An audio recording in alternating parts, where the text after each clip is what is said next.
ship carrying the Apostle Paul completed its coastal navigation and docked at the ancient harbor of Ptolemais, from where the missionary party traveled southward toward Caesarea. In Caesarea, Paul stayed at the home of Philip the Evangelist, one of the 7 chosen in the early days of the Jerusalem church. While they lodged there, a prophet named Agabus arrived from Judea under the direct inspiration of the Holy Spirit.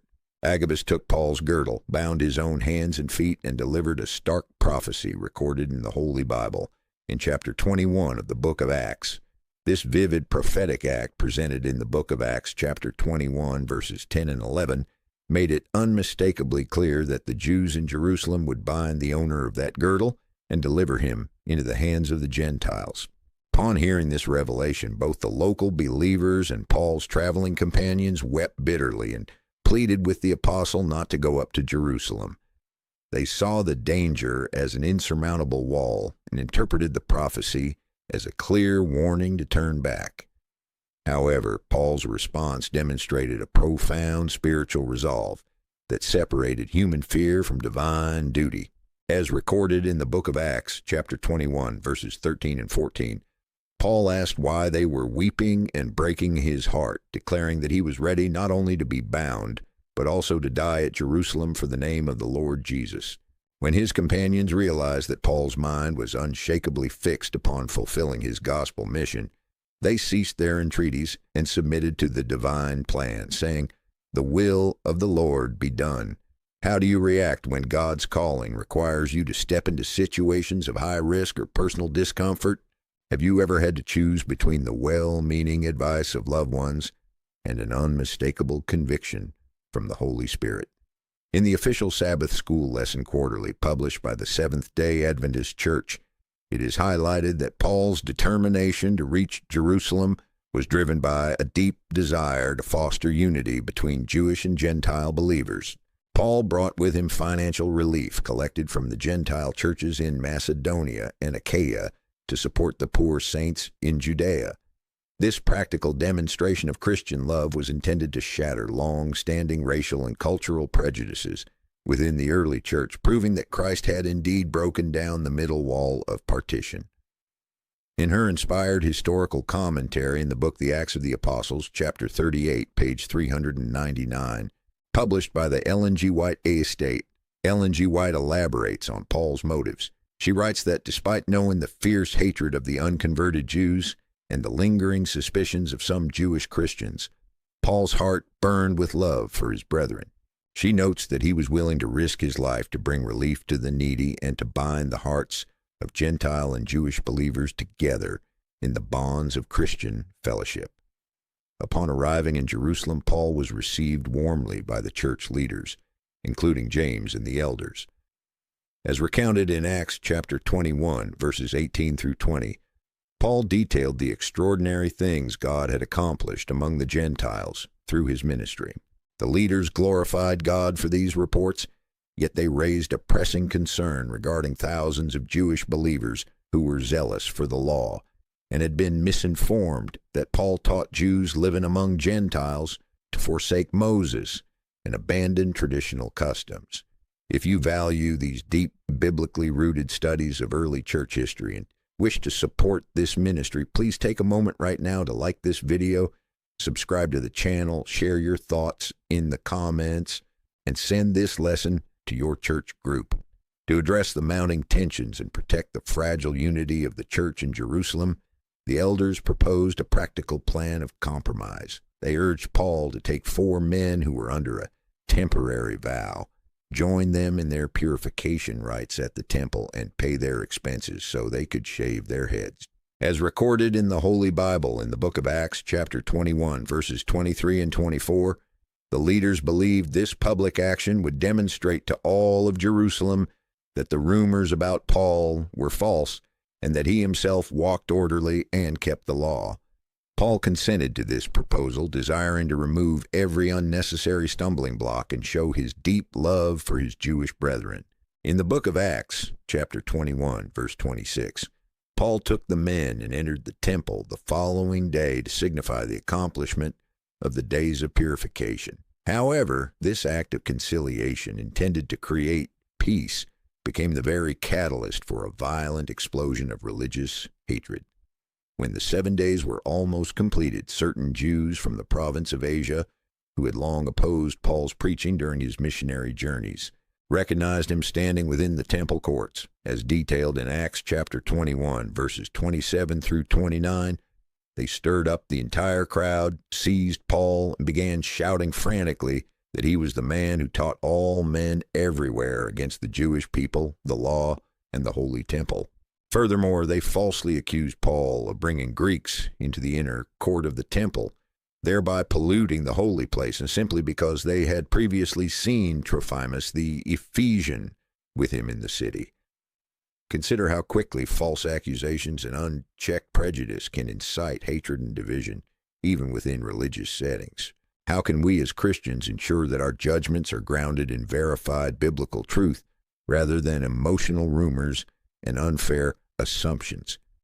In her book, The Acts of the Apostles, chapter 39, page 405, accessible on the official Ellen G. White Estate website, Ellen G. White addresses this tragic turn of events. She observes that the concessions made by Paul, though prompted by a sincere desire for harmony, did not soften the hearts of his enemies. She notes that the Jerusalem leaders had erred in attempting to appease the prejudiced crowd through human diplomacy, and that Paul's compliance led directly to his arrest, effectively ending his public missionary journeys as a free man. The false accusation ignited a massive riot throughout the city of Jerusalem. The mob dragged Paul out of the temple courts and immediately shut the sacred doors, intending to beat the apostle to death.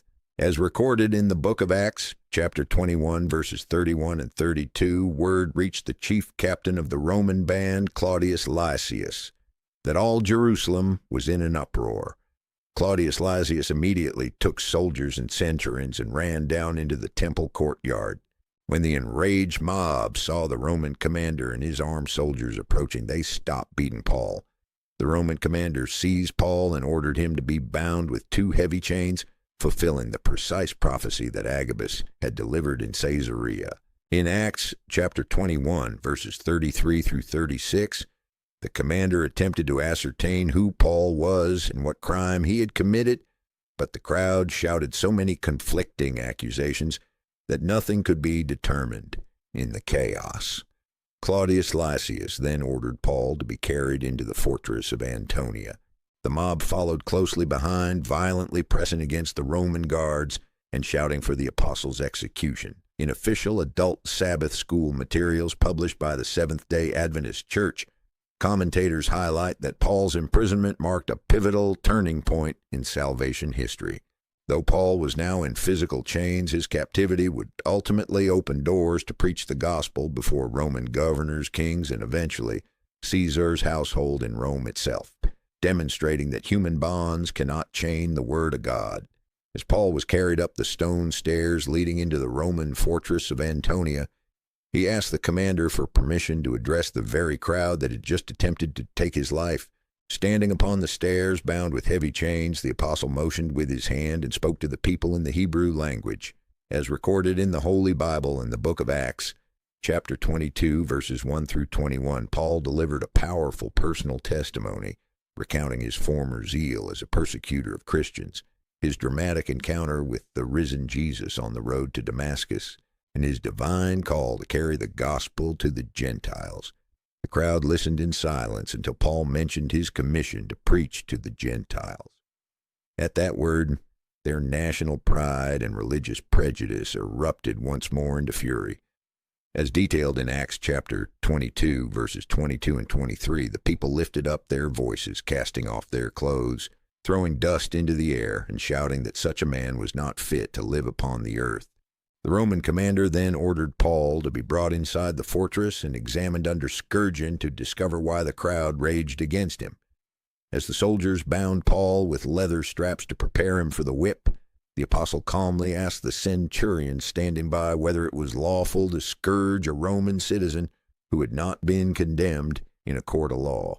In Acts chapter 22, verses 25 through 29, the centurion immediately reported this to the chief captain.